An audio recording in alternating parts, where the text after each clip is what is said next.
नमस्कार साथियों, स्वागत है आप सभी का टीएस क्लब के इस प्लेटफॉर्म पर। हमने एमपी जीके की सीरीज में पिछले लेक्चर्स में देखा था कि मध्य प्रदेश का भौगोलिक विभाजन किस प्रकार हुआ है। आज के लेक्चर में हमारा टॉपिक है मध्य प्रदेश की मिट्टियां। आज इस लेक्चर में हम सारी मिट्टियों को कवर करेंगे। अगर आपने पुराना लेक्चर नहीं देखा है तो डिस्क्रिप्शन बॉक्स में लिंक दी गई है, आप वहां जाके पुराने लेक्चर्स को फॉलो कर सकते हैं। चलिए आज का लेक्चर स्टार्ट करते हैं। तो सबसे पहले ये जान लेते हैं कि मिट्टी किसे कहते हैं, मृदा किसे कहते हैं।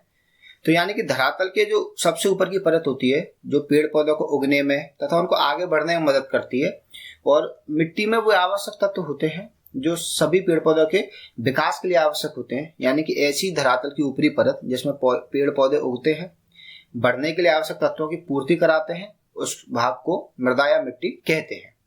जो मृदा है वो चट्टान और जीवाश्म के मिश्रण से बन रही होती है। इस मिट्टी के आधार पर क्या होता है कि अगर अपन कहीं की मिट्टी देख लेते हैं तो वहां वनस्पति और कृषि के स्वरूप का निर्धारण कर सकते हैं। तो अगर आपसे पूछा जाता है कि अगर कृषि का निर्धारण किसके आधार पर किया जाता है, तो वहां की मिट्टी की प्रकृति के आधार पर किया जाता है।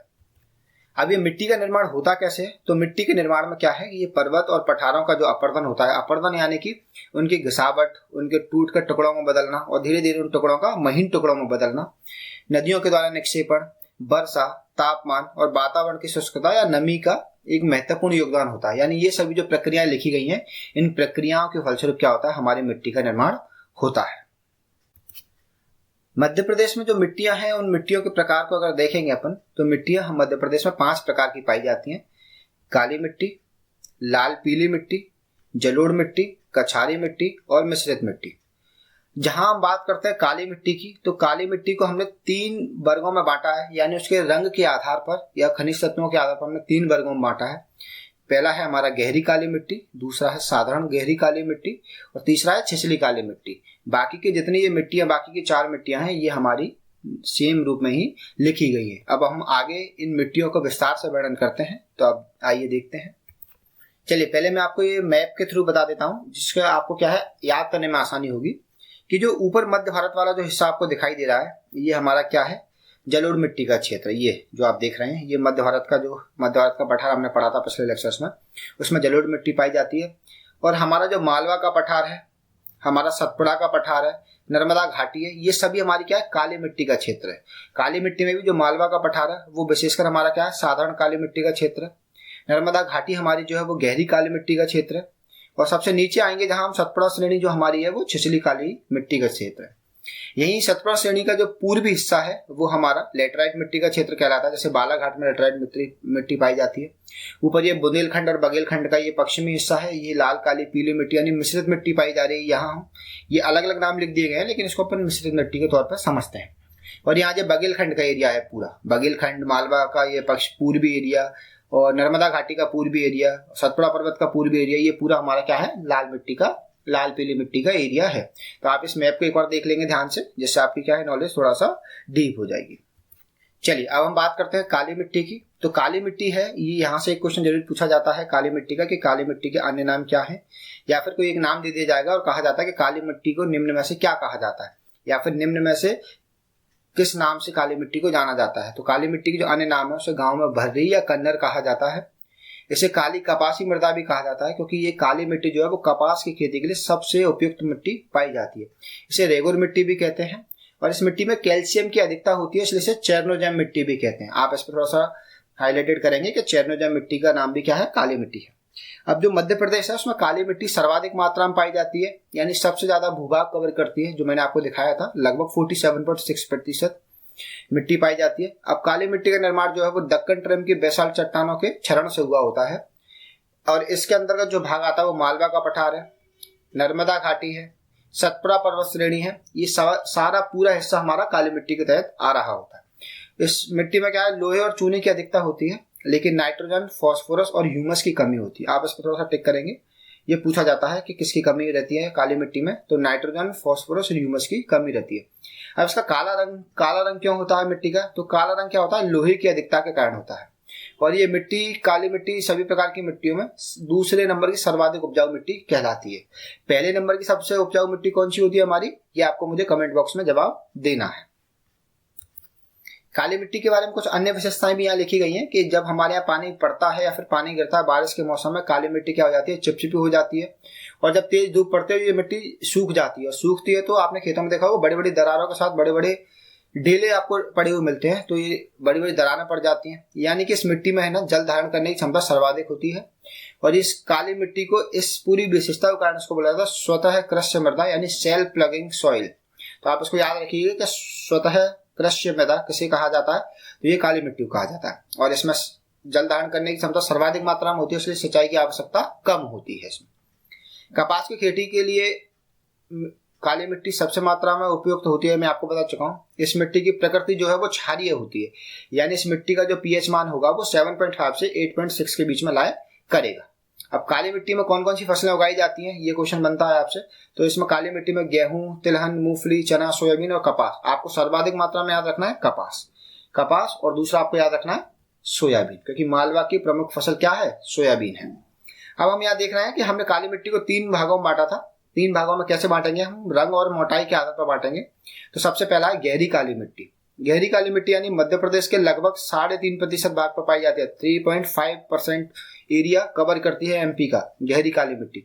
अब इस मिट्टी में कौन कौन से क्षेत्र आते हैं, नर्मदा घाटी आ रही है, मालवा का कुछ क्षेत्र आता है, और सतपुड़ा पर्वत क्षेत्र की थोड़ी सी श्रृंखला पाई जाती है। अब इस मिट्टी में गेहूं, चना, तिलहन, ज्वार, इनकी खेती बहुत आसानी से की जा सकती है। तो आपको ये याद रखना है कि गहरी काली मिट्टी कितने प्रतिशत भाग पर पाई जाती है। काली मिट्टी में अगला प्रकार है हमारा साधारण काली मिट्टी, यानी कि ऐसी काली मिट्टी जो मालवा के अधिकतर हिस्से में पाई जाती है। यानी कि ये प्रदेश के लगभग 400 लाख एकड़ या फिर राज्य का कुल हिस्सा देखेंगे तो उसमें 37% भूभाग पर पाई जाती है। अधिकांश जो भाग है मध्य प्रदेश का वो इस काली मिट्टी के अंतर्गत ही आता है। इसमें क्या होता है, निमाड़ का प्रदेश आता है, मालवा का पठार और संपूर्ण उत्तरी भाग इसी में सम्मिलित है, यानी साधारण काली मिट्टी पाई जाती है। और इस मिट्टी का रंग कैसा होता है, हल्का भूरा और हल्का काला होता है। अगली मिट्टी हमारी काली मिट्टी का ही प्रकार है छिछली काली मिट्टी। इस मिट्टी का जो प्रतिशत है पूरे मध्य प्रदेश में 7.1% भाग पर फैली हुई है।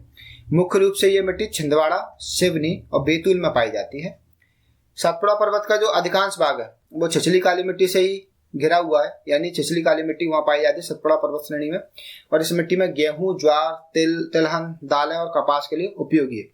आपको सर्वाधिक मात्रा में याद रखना है कि काली कपासी मिट्टी या रेगुर मिट्टी किसे कहा जाता है, तो काली मिट्टी को कहा जाता है। और कपास के लिए सबसे ज्यादा उपयुक्त मिट्टी कौन सी होती है, तो हमारी कौन सी मिट्टी होती है, काली मिट्टी। मध्य प्रदेश की अगली मिट्टी का अध्ययन करेंगे हम, लाल पीली मिट्टी। अब लाल पीली मिट्टी का निर्माण कैसे होगा, तो ये मध्य प्रदेश में चट्टानें पाई जाती हैं, क्योंकि मध्य प्रदेश गोंडवाना क्षेत्र का हिस्सा है, गोंडवाना लैंड का हिस्सा है। इस लैंड में क्या अलग अलग पर्वत श्रृंखलाएं विद्यमान है। तो यहाँ आरकियन, धारवाड़, गोंडवाना, इन सभी चट्टानों का जब अपर्दन हुआ है तो उनके अपर्दन के पश्चात जो मिट्टी बनी है उसे हमने बोला है लाल पीली मिट्टी। अब इस मिट्टी का जो विस्तार है वो लगभग 37% भाग पर पाया जाता है, यानी मध्य प्रदेश में दूसरी सर्वाधिक पाई जाने वाली मिट्टी कौन सी है, हमारी लाल पीली मिट्टी है। और इस मिट्टी के तहत संपूर्ण पूर्वी भाग यानी बघेलखंड का जो क्षेत्र है वो लाल पीली मिट्टी के तहत ही आता है, जैसा कि मैं आपको मैप में बता चुका हूँ। इसका विस्तार अगर अपन देखेंगे तो बालाघाट से बघेलखंड तक, बुंदेलखंड से लेके बुंदेलखंड के कुछ भाग जैसे कि मंडला, बालाघाट और ये नीचे के कुछ एरिया हैं सीधी, उमरिया, शहडोल आदि, इन सभी में भी कौन सी मिट्टी पाई जाती है, लाल पीली मिट्टी पाई जाती है। अब लाल पीली मिट्टी का रंग लाल और पीला ही क्यों होता है, तो मिट्टी का जो लाल रंग होता है वो आयरन ऑक्साइड की उपस्थिति कारण होता है, और जो पीला रंग होता है वो फेरिक ऑक्साइड की जल से क्रिया कराई जाती है, यानी जल से क्रिया करने के बाद फेरिक ऑक्साइड पीले रंग में बदल जाता है, इसलिए मिट्टी का रंग कैसा हो जाता है, पीला हो जाता है। इस मिट्टी में भी नाइट्रोजन, फास्फोरस और ह्यूमस की कमी रहती है। और लाल पीली मिट्टी सबसे ज्यादा किस फसल के उपयुक्त मानी जाती है, तो धान की फसल के लिए। और काली मिट्टी किसके लिए मानी जा रही थी अभी, कपास के लिए। तो आपको याद रखना है लाल पीली मिट्टी धान के लिए और काली मिट्टी कपास के लिए। प्रदेश में सर्वाधिक मात्रा में चावल उत्पादन होता है लाल पीली मिट्टी में, और उसका जिला कौन सा है, बालाघाट। और इस मिट्टी की प्रकृति होती है अम्लीय से क्षारीय, और इसका पीएच मान हम देखते हैं 5.5 से लेकर 8.5 तक। अब यहाँ मध्य प्रदेश की अगली मिट्टी हम देखेंगे जलोढ़ मिट्टी। अब जलोढ़ मिट्टी के बारे की जितनी विशेषताएं हैं वो हम सारी पढ़ लेते हैं कि जो जलोढ़ मिट्टी का निर्माण है वो बुंदेलखंड की नीच चट्टानों के अपर्दन से हुआ है। चंबल एवं उसकी जितनी सहायक नदियां हैं उनके द्वारा जो निक्षेपित पदार्थ हैं, यानी जो पदार्थ बहाकर लाए जाते हैं, जलोढ़क बहाकर लाए जाते हैं, यानी छोटे छोटे ऐसे कंकड़ पत्थर बहाकर लाए जाते हैं, उन सभी के घिसने से या अपर्दन से क्या होता है, जलोढ़ मिट्टी का निर्माण होता है। जलोढ़ मिट्टी में क्या है, नाइट्रोजन, फास्फोरस और ह्यूमस की कमी पाई जाती है, लेकिन इसमें क्या है, पोटास और चूना की मात्रा अधिक मात्रा में पाई जाती है। जलोढ़ मिट्टी की प्रकृति उदासीन होती है और इसका पीएच मान कितना होता है, 7 होता है। उदासीन प्रकृति होने के कारण क्या है, इसमें कुछ फसलें बहुत अच्छी तरीके से उगाई जाती हैं, जैसे गेहूं, ज्वार, सरसों, गन्ना आदि। वर्तमान में अगर देखेंगे तो जलोढ़ मिट्टी जो है हमारे चंबल और चंबल संभाग में पाई जाती है सर्वाधिक मात्रा में। यही संभाग क्या है, मृदा अपरदन की समस्या से ग्रसित है। इस मिट्टी में जो पोटास की अधिकता है वो इस जलोढ़ मिट्टी को क्या करती है, उपजाऊ क्षमता प्रदान करती है। और ये प्रदेश के लगभग 30 लाख एकड़ भूभाग पर फैली हुई है। और इसमें मुख्य रूप से मध्य भारत का पठार आता है। मध्य भारत का पठार जो आप ऊपर देख रहे हैं, जिसमें भिंड, मुरैना, श्योपुर, ग्वालियर, शिवपुरी, ये सभी एरिया आता है। और यहाँ जो सबसे ज्यादा बहती नदी है उसका नाम है चंबल। चंबल की नदी कारण क्या है, यहाँ मृदा अपरदन की समस्या सर्वाधिक मात्रा में देखी जा रही है। मध्य प्रदेश के लगभग 7% भाग पर जलोढ़ मिट्टी पाई जाती है। और भारत की सबसे ज्यादा क्षेत्रफल पर पाई जाने वाली मिट्टी कौन सी है, जलोढ़। तो आप यहाँ 2 चीजें याद रखिए, मध्य प्रदेश में सर्वाधिक मात्रा में पाई जाने वाली मिट्टी कौन सी है, काली मिट्टी। भारत में सर्वाधिक क्षेत्रफल पाई जाने वाली मिट्टी कौन सी है, जलोढ़ मिट्टी। मध्य प्रदेश की सबसे उपजाऊ मिट्टी कौन सी है, जलोढ़ मिट्टी। भारत की सबसे उपजाऊ मिट्टी कौन सी है, जलोढ़ मिट्टी। अभी हमारी कुछ छोटी छोटी मिट्टियां हैं, यानी कम क्षेत्रों पर पाई जाने वाली मिट्टियां हैं, तो इनके बारे में जानकारी लेते हैं। अगली मिट्टी हमारी कछारी मिट्टी। कछारी मिट्टी क्या होती है, बाढ़ के दौरान जो नदियां अपने अफवाह क्षेत्र में जो छोटे छोटे कंकड़ बहाकर लाते हैं उन्हें कछारी मिट्टी कहा जाता है। इसका विस्तार आप देखेंगे तो मध्य प्रदेश के चंबल और उसकी सहायक नदियों के क्षेत्र में हुआ है। मुख्यतः ये भिंड, मुरैना, शिवपुरी में या श्योपुर में पाई जाती है। और इसमें गेहूं, सरसों, गन्ना आदि फसलों का उत्पादन किया जाता है। यानी कि आपको याद रखना है कि कछारी मिट्टी किसे कहा जाता है, ये नदियों के द्वारा बहाकर लाई जाती है और ये हमारे यहाँ मुख्य रूप से भिंड, मुरैना, श्योपुर में पाई जाती है। अगली मिट्टी है हमारी मिश्रित मिट्टी, जिसे हमने देखा था लाल, पीली और काली मिट्टी के फॉर्म में। टीकमगढ़ वाला जो एरिया हम देख रहे थे, पूरा बुंदेलखंड का एरिया। तो देखिए, मिश्रित मिट्टी प्रदेशों में क्या है, लाल, पीली, काली मिट्टी के रूप में पाई जाती है। अब इसका जो कलर है वो आयरन की प्रचुरता के कारण अपन को ऐसा दिखाई देता है। ये मुख्यतः बुंदेलखंड, रीवा, पन्ना के पठारी क्षेत्र में पाई जाती है। इसकी सबसे बड़ी बात क्या है कि जो मिश्रित मिट्टी है इसमें उर्वरता शक्ति कम होती है, यानी फसलें बहुत कम मात्रा में उगती भी है तो क्या है, फसलों का जो पैदावार है वो कम होती है। इस मिट्टी में नाइट्रोजन, फास्फोरस और कार्बनिक पदार्थों यानी ह्यूमस की कमी रहती है। अगर जब उर्वरता शक्ति कम है तो हम यहाँ बाकी की जो अन्य फसलें हैं उनको उगाने की तुलना में क्या उगाएंगे, हम यहाँ मोटे अनाज सर्वाधिक मात्रा में उगाएंगे। तो मिश्रित मिट्टी में हम ज्वार, बाजरा, मक्का यानी कि जितने भी मोटे अनाज होते हैं वो उगाए जा सकते हैं। और मध्य प्रदेश के 10% भाग पर हमारे यहाँ कौन सी मिट्टी पाई जाती है, मिश्रित मिट्टी पाई जाती है। तो आपको याद रखना है कि मिश्रित मिट्टी जो हमारे यहाँ पाई जा रही है उस मिश्रित मिट्टी की उर्वरता शक्ति सबसे कम होती है। हमारी अगली मिट्टी है हमारी लेटराइट मिट्टी। लेटराइट मिट्टी के बारे में जानकारी ले लेते हैं। इसको लाल भूरी मिट्टी भी कहा जाता है। इस पर थोड़ा सा स्टार लगाइए, आपसे पूछा जा सकता है कि लाल भूरी मिट्टी किसे कहा जाता है, लेटराइट मिट्टी को। मध्य प्रदेश के लगभग 3% भाग पर पाई जाती है। इस मिट्टी में आयरन और एल्यूमिनियम की अधिकता रहती है। दक्षिण पूर्वी भागों में कुछ दक्षिण पूर्वी भाग जो हम देख रहे हैं, बालाघाट का एरिया है, मंडला का एरिया है, इसमें कुछ मात्रा में क्या है, लेटराइट मिट्टी पाई जाती है। विशेषकर आप जो छिंदवाड़ा और बालाघाट का जिला देखेंगे, ये 2 जिलों में सर्वाधिक मात्रा में लेटराइट मिट्टी पाई जा रही है हमारे एमपी में। और लेटराइट मिट्टी में सर्वाधिक मात्रा में कौन सी फसल बोई जा सकती है, तो वह है हमारी कॉफी। तो कॉफी के लिए लेटराइट मिट्टी सबसे उपयुक्त मिट्टी मानी जाती है। लेटराइट मिट्टी में ह्यूमस की कमी होती है और ये मिट्टी सबसे कम उपजाऊ होती है। सबसे कम उपजाऊ होती है इसलिए तो हम इसमें कॉफी बोल लेते हैं। इसलिए हमारी आपको याद रखना है कि लेटराइट मिट्टी मध्य प्रदेश में कहाँ पाई जाती है, ये क्वेश्चन पूछा जाता है। उसमें आपको ऑप्शन मिलेगा ही मिलेगा, बालाघाट जिले में। और इसमें ह्यूमस की कमी होती है और किसके लिए फेमस है, ये कॉफी के उत्पादन के लिए। अब हमने ये पूरा एक बार देख लिया, मिट्टियां पढ़ ली। अब यहाँ फिर से देख लेते हैं मैप में, जिससे आपको एक बार याद हो जाए। जलोढ़ मिट्टी का एरिया आप जो देख रहे हैं, ये कहाँ पाया जा रहा है, आपका मध्य भारत के पठार में। ये साधारण काली मिट्टी का जो आप एरिया देख रहे हैं, ये मालवा का प्रदेश पाया जाता है। ये नर्मदा घाटी है, नर्मदा सोन घाटी। यहाँ आप गहरी काली मिट्टी का एरिया देख रहे हैं। और ये आपका नीचे सतपुड़ा मैकाल श्रेणी है, उसका जो पश्चिमी हिस्सा है, मध्य हिस्सा है, उसमें आप क्या देख रहे हैं, जैसे राजपीपला सीढ़ी, ग्वालियर सीढ़ी, महादेव सीढ़ी, इन सब में कौन सी मिट्टी पाई जा रही है, छिछली काली मिट्टी पाई जा रही है। ये बुंदेलखंड का एरिया और रीवा पन्ना का जो पठार है, उसमें लाल, काली, पीली मिट्टी यानी मिश्रित मिट्टी पाई जा रही है। ये आपका बघेलखंड का पठार, रीवा पन्ना का पठार, इसमें लाल पीली मिट्टी पाई जा रही है। लाल पीली मिट्टी में कौन सी फसल उगाई जा रही है, ये आपको रिमाइंड करना है। लेटराइट मिट्टी कहाँ पाई जा रही है हमारी, ये बालाघाट का एरिया, छिंदवाड़ा का एरिया। और लेटराइट मिट्टी में कौन सी फसल उगाई जाती है, ये आपको मुझे बताना है। लाल पीली मिट्टी में कौन सी फसल उगाई जाती है, ये आपको मुझे बताना है। काली मिट्टी में कौन सी फसल उगाई जाती है ये मुझे बताना है, और जलोढ़ मिट्टी में कौन सी फसल उगाई जाती है ये भी आपको मुझे जानकारी देनी है। तो ये मैप के माध्यम से आप एक बार जानकारी ले लीजिए, क्योंकि मैप से आपको आसानी से याद हो जाएगा। आगे बढ़ते हैं, अगला टॉपिक है हमारा मृदा अपरदन। जब हम मिट्टियों की बात कर रहे हैं तो मिट्टियों के अपरदन की समस्या मध्य प्रदेश में देखी जा रही है। मध्य प्रदेश का चंबल संभाग है, जहां चंबल नदी के जो मिट्टी है वो अपने आप की जो आसपास की मृदा है उसको खड्डों में बदल देती है, यानी वहां क्या है, उसकी नदी के पानी से अवनलिका अपरदन हो रहा है, अवनलिका अपरदन से खड्डे या फिर बीहड़ बन रहे हैं। तो ये समस्या हम सर्वाधिक मात्रा में देख रहे हैं। तो चलिए स्टार्ट करते हैं मृदा अपरदन को। मृदा अपरदन क्या होता है? वर्षा या फिर जो जल का बहाव होता है वो अपरदन के भिन्न भिन्न कारकों द्वारा मिट्टी के बारीक कणों को क्या करते हैं, काट काट कर बहाने लग जाते हैं। जब ये मिट्टी कट कर एक स्थान से दूसरे स्थान तक जाती है तो उसको क्या कहते हैं, मृदा अपरदन कहते हैं।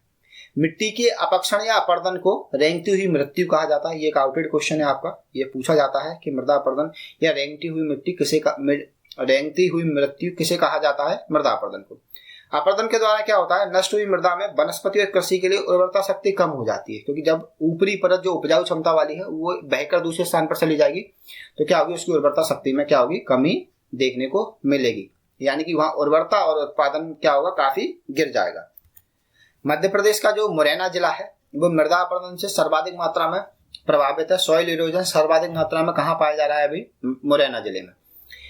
बाकी मध्य प्रदेश में चंबल और नर्मदा नदी के जो क्षेत्र है यानी आसपास का जो एरिया है वहां भी मृदा अपरदन की समस्या बनी हुई है। अब चंबल नदी कहाँ कहाँ बह रही है, भिंड, मुरैना, श्योपुर, इन सभी जहां जहां बह रही है वहां से बहने के कारण क्या होता है, अवनलिका अपरदन करवाती है। और अवनलिका अपरदन द्वारा क्या होता है, मिट्टी के जो छोटी छोटी परतें हैं वो कटकर एक स्थान से दूसरे स्थान तक बह जाती हैं, जिससे इन इलाकों में क्या हो रहा है, विशाल बीहड़ों का निर्माण किया जाता है। और बीहड़ों को क्या कहा जाता है, हमारे यहाँ जो डाकुओं की शरणस्थली कहा जाता है, बागियों की शरणस्थली कहा जाता है। अब मिट्टी अपरदन को रोकने के लिए मध्य प्रदेश सरकार क्या कर रही है, कृषि विभाग और विश्व बैंक के द्वारा कई नीतियां चलाने का प्रयास कर रही है जिससे मृदा अपरदन को रोका जा सके। तो मृदा अपरदन को आपने ये समझा। अब आगे देखते हैं कि मृदा अपरदन के कारण कौन कौन से होते हैं। तो मृदा अपरदन के कारण में आप देखेंगे कि मृदा भूमि का कटाव रोकती है और वनस्पतियों का अभाव हो जाता है। अगर देखो सीधी बात यह है कि जब मिट्टी रहेगी तो आप पेड़ पौधों की जड़ें क्या होंगी, उसको पकड़े रहेंगी। और जब आप मिट्टी कट जाएगी या फिर मिट्टी के ऊपरी परत हट जाएगी तो वहां जो वनस्पतियां उगती थी उनका भी क्या होगा, अभाव हो जाएगा। भूमि पठारी, पहाड़ी और ढलवा क्षेत्र अर्थात जब तेज बारिश होती है तो भूमि के कटाव को जन्म देती है। कठोर चट्टानों का अभाव हो जाता है और वृक्षों की अविवेकपूर्ण कटाई एक सबसे बड़ा कारण है मृदा अपरदन का। त्रुटिपूर्ण फसल चक्र क्या होता है कि आप पता चला कि आपको गेहूं की पैदावार अच्छी होनी थी और आप अलग गेहूं, सरसों, बाजरा इनको एक साइकिल के तौर पर बोएंगे तो हो सकता है आपकी जो जमीन है या फिर जो मिट्टी है वो आपको अनुकूल परिस्थितियों में आपको ज्यादा पैदावार दे। लेकिन आपको पता चला कि किसी वर्ष गेहूं की या जो समर्थन मूल्य है वो अधिक बढ़ा दिया गया, तो आपने क्या किया, केवल गेहूं का उत्पादन करना स्टार्ट कर दिया। आपने बाकी की फसलों के चक्र को क्या किया, तोड़ दिया। आपने केवल अपने मुनाफे के लिए मृदा के जो पोषक तत्व उनको दोहन करना स्टार्ट कर दिया। तो ये एक त्रुटिपूर्ण फसल चक्र क्या कहलाता है, अपने आप में एक मृदा अपरदन का बड़ा कारण है। इसका उपाय क्या होगा कि वर्तमान में जो बीहड़ बने हुए उसको समतलीकरण कर दीजिए। समतलीकरण करने के बाद वहां क्या कीजिए, वृक्षारोपण कीजिए, कंटूर जुताई करवाइए, फसल चक्र को अपनाइए, सिंचाई को बढ़ावा दीजिए। सिंचाई में ड्रिप और स्प्रिंकलर सिंचाई को बढ़ावा दीजिए कि एक साथ एक जगह ज्यादा समय तक पानी ना गिरे। आप स्प्रिंकलर के द्वारा पानी गिरवाइए, ड्रिप इरिगेशन करवाइए, जिससे क्या होगा, मिट्टी को परत बहेगी नहीं, वहां पानी को एब्जॉर्ब करने की क्षमता बढ़ जाएगी। और मृदा अपरदन रोकने के लिए सबसे अच्छा उपाय क्या माना जाता है हमारे यहाँ, वृक्षारोपण। तो सरकार इसके लिए काम कर रही है, आप लोग इस पर प्रयास करते रहिएगा। तो मृदा अपरदन के कारण और उपाय हमने पढ़े। आगे देखते हैं मिट्टियों से संबंधित कुछ महत्वपूर्ण तथ्य हैं जिनसे प्रश्न लगातार बन रहे हैं। हम देख लेते हैं। पहला है हमारा, मध्य प्रदेश की सर्वाधिक भाग पर कौन सी मिट्टी पाई जाती है, काली मिट्टी पाई जाती है। लगभग 47.6% एरियाज पर पाई जाती है। 3 प्रकार की काली मिट्टी हमने पढ़ी है। काली मिट्टी का सबसे ज्यादा एरिया कहाँ पाया जाता है भारत में, तो हमारा महाराष्ट्र में पाया जाता है और मध्य प्रदेश हमारा 2nd प्लेस पर आता है। काली मिट्टी कपास के लिए सबसे उत्तम मानी जाती है। लाल पीली मिट्टी क्या है, इस एरिया में धान सर्वाधिक मात्रा। लाल पीली मिट्टी वाला क्षेत्र किसके लिए प्रमुख है, धान के लिए। तो हमारे यहाँ लाल पीली मिट्टी के एरिया में धान सर्वाधिक मात्रा में पाई जाती है। लाल पीली मिट्टी में क्या होता है, नाइट्रोजन ह्यूमस की अनुपस्थिति होती है, इससे उर्वरकता कम हो जाती है। सर्वाधिक उपजाऊ क्षमता किसकी है, या सर्वाधिक उपजाऊ मिट्टी कौन सी है, मध्य प्रदेश की जलोढ़ मिट्टी। जलोढ़ मिट्टी की प्रकृति कैसी है, उदासीन से क्षारीय। जलोढ़ मिट्टी का जलोढ़ मिट्टी कहाँ पाई जाती है? मध्य भारत के पठार में, और मध्य भारत के पठार में मुरैना जिला पड़ता है। और मुरैना जिला किसके लिए सर्वाधिक उपयुक्त माना जाता है? सरसों के लिए। तो जलोढ़ मिट्टी किसके लिए मानी जाएगी? सरसों उत्पादन का क्षेत्र माना जाता है। लेटराइट मिट्टी का राज्य जो है वो मुख्यतः मसाला क्षेत्र कहा जाता है। मध्य प्रदेश सरकार के द्वारा कृषकों को मृदा से संबंधित जितनी भी समस्याएं होती हैं उनके लिए सॉइल हेल्थ कार्ड बनवाया गया, यानी मृदा या मिट्टी स्वास्थ्य योजना लागू की गई है फरवरी 2015 से। ये आपको याद रखना है। मध्य प्रदेश में राष्ट्र स्तरीय मिट्टी परीक्षण संस्थान बाल्मी में है, भोपाल में है। किसानों को समय समय पर क्या है, किसान संदेश के माध्यम से मिट्टी के लिए अलग अलग जानकारियां दी जा रही हैं, जिससे किसान अपनी मिट्टी का क्या करें, हेल्थ परीक्षण करवाएं और उसके आधार पर आगे की जमीन की खेती करना स्टार्ट करें। कुछ पॉइंट और भी दिए गए हैं हमारे, जिनको हम देख लेते हैं कि राष्ट्रीय कृषि योजना या फिर राष्ट्रीय कृषि विकास योजना मध्य प्रदेश में अगस्त 2007 से चलाई जा रही है। मध्य प्रदेश का जो उत्तरी भाग है यानी मध्य भारत का पठार, भिंड, मुरैना, श्योपुर, ग्वालियर सबसे अधिक मृदा अपरदन से प्रभावित है। और मृदा अपरदन का कारण कौन सा है? वहां चंबल नदी। रीवा पन्ना का पठार है, यहाँ सबसे अधिक मात्रा में डोरसा मिट्टी पाई जाती है। डोरसा मिट्टी का दूसरा नाम है मिश्रित मिट्टी। तो आपको ऐसे नाम याद रखने हैं जो अलग अलग किताबों में अलग अलग मिल जाते हैं आपको। मध्य प्रदेश में सबसे अधिक मृदा अपरदन वाला जिला कौन सा है? मुरैना जिला सर्वाधिक मात्रा में प्रभावित है। और मृदा अपरदन का प्रकार कौन सा है यहाँ? तो यहाँ प्रकार है अवनलिका अपरदन। मृदा अपरदन को रेंगती हुई मृत्यु कहा जाता है। मृदा का जो रंग है वो जीवाश्म की मात्रा पर डिपेंड करता है कि जीवाश्म की मात्रा कितनी है, उस आधार पर आप मृदा का रंग देखेंगे। अब अगला पॉइंट हमारा जो दिया है कि एमपी की जो वेबसाइट है, एमपी मंडी वेबसाइट, उसमें मिट्टी को 7 भागों में बांटा है। लेकिन कई जो किताबें हैं हमारी या फिर कई आयोग के द्वारा जो परीक्षाएं आयोजित की गई हैं उसमें मिट्टी को 5 भागों में बांटा है। तो आपको ये 5 भागों वाली मिट्टी ही याद रखनी है जो हमने आपको शुरुआत में बताई है। चलिए आगे देखते हैं।